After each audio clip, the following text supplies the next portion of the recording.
నల్లమల కొండల్లో కొలువైన లింగమయ్య క్షేత్రం తెలంగాణ అమర్నాథ్ యాత్రగా పేరుగాంచింది. ఇక్కడ కొలువుదీరిన సలేశ్వరుని దర్శించుకోవాలంటే పెద్ద యాత్ర చేయాల్సిందే.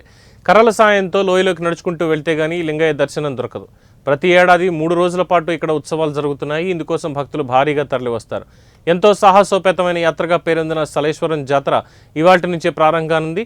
ఏటా చైత్ర పూర్ణిమ నుంచి 3 రోజుల పాటు ఉత్సవాలు నిర్వహిస్తారు. ఏప్రిల్ 13 వరకు నిర్వహించనున్న ఈ యాత్రకు అధికారులు పకడ్బందీ ఏర్పాట్లు చేశారు. భక్తులకు ఎలాంటి ఇబ్బందులు లేకుండా చేయడంతో పాటు తొక్కిసలాట వంటి ఘటనలు జరగకుండా చర్యలు తీసుకుంటున్నారు.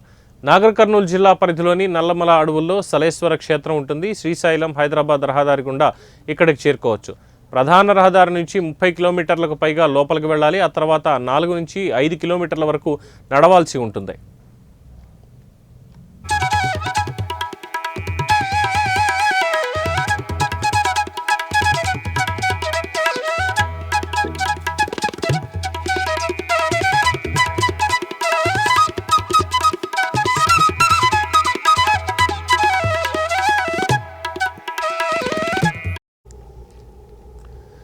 సలేశ్వరం క్షేత్రంలోని లింగమయ్యను దర్శించుకునేందుకు భారీ లోయలోకి వెళ్లాల్సి ఉంటుంది. ఈ ప్రాంతం మొత్తం రాళ్లు రప్పలు ఉంటాయి. కర్రల సాయంతోనే నడవాల్సి ఉంటుంది. ఇదే ప్రాంతంలో నిజాం కాలం నాటి పురాతన కట్టడం కనిపిస్తుంది.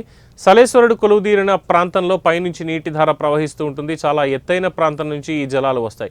ఇక్కడ పుణ్యస్నానాలు ఆచరించి సలేశ్వరుడిని దర్శించుకుంటారు. ఇక్కడికి వచ్చే భక్తులు లోయలోకి వెళ్ళేటప్పుడు వస్తున్నాం లింగమయ్యో అంటూ వెళ్తారు. ఇక దర్శనం పూర్తయిన తర్వాత బయటికి వచ్చేటప్పుడు పోతున్నాం లింగమయ్యో అంటూ నినాదాలు చేస్తూ ఉంటారు. సలేశ్వరం లోయ దాదాపు 2 కిలోమీటర్ల పొడవు ఉంటుంది. ప్రకృతిలో గడపాలని అనుకునే వారికి ఈ ప్రదేశం చాలా నచ్చుతుంది. సలేశ్వరం వెళ్లే దారిలో చెంచు గుడారాలు దాటుకుంటూ వెళ్ళాలి. పురాతన కాలం నుంచి ఆలయంలో చెంచు పెద్ద మనుషులే పూజారులుగా ప్రత్యేక పూజలు నిర్వహిస్తారు. ఉత్సవాలకు ఉమ్మడి మహబూబ్ నగర్ మాత్రమే కాకుండా సరిహద్దు జిల్లాల నుంచి కూడా భక్తులు భారీగా తరలి వస్తుంటారు.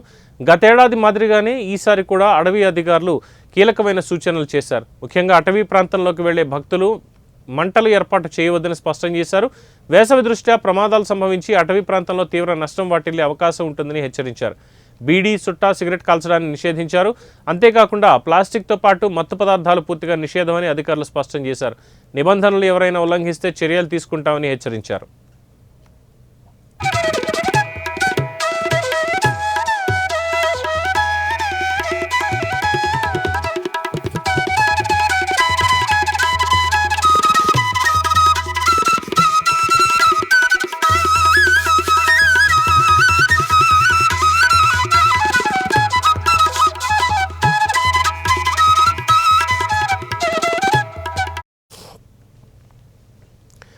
జాతరకు వచ్చే భక్తులకు అన్ని విధాలా సహకరించేందుకు 400 మందికి పైగా సిబ్బందితో పాటు వాలంటీర్లను నియమించారు. ప్రత్యేక ట్రాఫిక్ నియంత్రణకు ప్రత్యేక చర్యలు చేపట్టారు. అనుకోని ఘటనలు ఏమైనా జరిగితే అత్యవసరంగా రక్షించేందుకు ప్రత్యేక దారిని కూడా ఏర్పాటు చేశారు.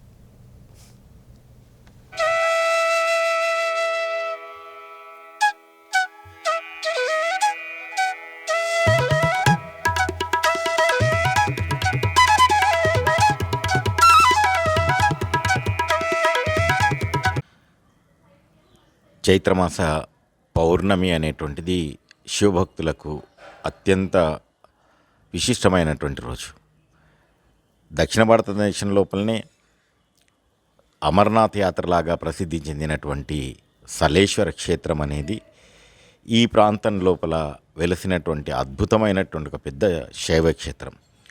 స్వయంభూగా వెలిసినటువంటి శివుడిగా అనాది నుండి కూడా 100 సంవత్సరాల నుండి కూడా భక్తులు విశ్వసిస్తూ ఎంతో కష్టతరమైనటువంటి ప్రదేశం. ఆ ప్రదేశం లోయల లోపల కొండల లోపల దిగుతూ ఎత్తైనటువంటి జలపాతాలను చూస్తూ ఆ శివయ్యను తలుస్తూ ఆ కొండల లోపల శివనామ స్మరణ చేస్తూ ఈ చైత్ర పౌర్ణమి లోపల సలేశ్వరం లోపల ఉన్నటువంటి ఆ శివుణ్ణి దర్శించుకోవాలని చెప్పి శివభక్తులందరూ కూడా ప్రతి సంవత్సరం కూడా ఈ చైత్ర పౌర్ణమి కొరకు ఎదురు చూస్తూ ఉన్నటువంటి అతి గొప్పనైనటువంటి విశిష్టమైనటువంటి సంప్రదాయంగా కొనసాగుతూ వస్తుంది.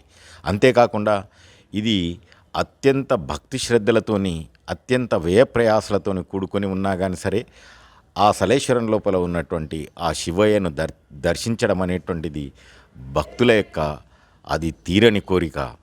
అందుకొరకు శివాలయాలు ఉన్నాయి. ఇక్కడ ఉన్నటువంటి ఉమామహేశ్వరం కానీ, అటు లొద్దు మల్లయ్య కానీ, సలేశ్వరం కానీ, అటు శ్రీశైలం పుణ్యక్షేత్రం అతి దగ్గరలో చాలా శివాలయాలు ఇక్కడ వెలిసినాయి. ఈ శివాలయాలకు రూపమైనటువంటి అమర్నాథ్ యాత్రగా పేరొంచినటువంటి సలేశ్వరం జాతర ఇక్కడ 11, 12, 13 తేదీల్లో చాలా ఘనంగా నిర్వహించడం జరుగుతుంది.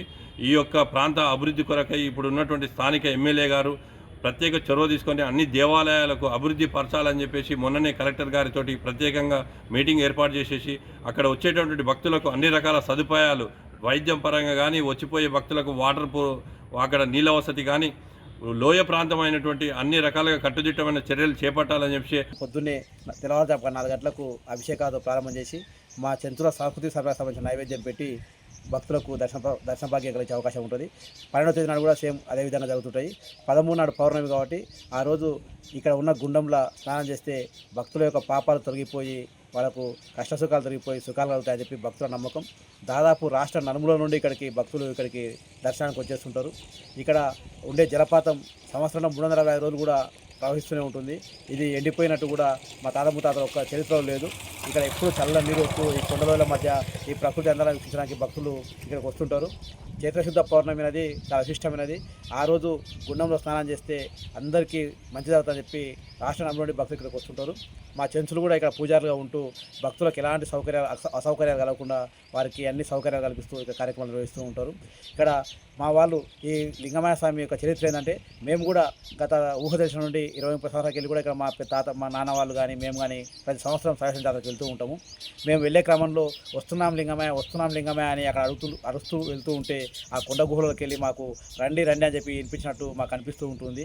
అదేవిధంగా 3 రోజుల కార్యక్రమాలు నిర్వహించుకొని మేము తిరిగి వచ్చే క్రమంలో వెళ్ళొస్తాం లింగమయ్య అంటే కూడా వెళ్ళిరండి అని చెప్పి మాకు ఆ కొండ గుహలోకి వెళ్ళి సౌండ్ వినిపిస్తుంది. అంటే మేము అంత భక్తితో అంత నిష్ఠతో లింగమయ స్వామిని కొలుస్తాం కాబట్టి ఆ లింగమయ్య కూడా మా వెన్నంటే ఉండి as per forest officials dates ప్రకారం వాళ్ళు మాకు 11, 12, 13 ఈ మంత్ ఆ డేట్స్లో ఆపరేట్ చేయమని ఇన్స్ట్రక్షన్స్ ఇవ్వడం జరిగింది. అకార్డింగ్లీ 11, 12, 13కి మేము బస్సెస్ ఆపరేట్ చేస్తాము.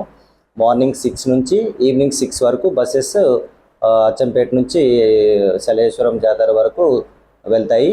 అయితే 6 వరకు మాత్రం ఓన్లీ ఇన్కమింగే ఉంటుంది, ఎంట్రీయే ఉంటుంది. బయటికి లోపలికి వెళ్ళిన వాళ్ళు ఎనీ టైం ఏ టైం వరకన్నా బయటికి రావచ్చు.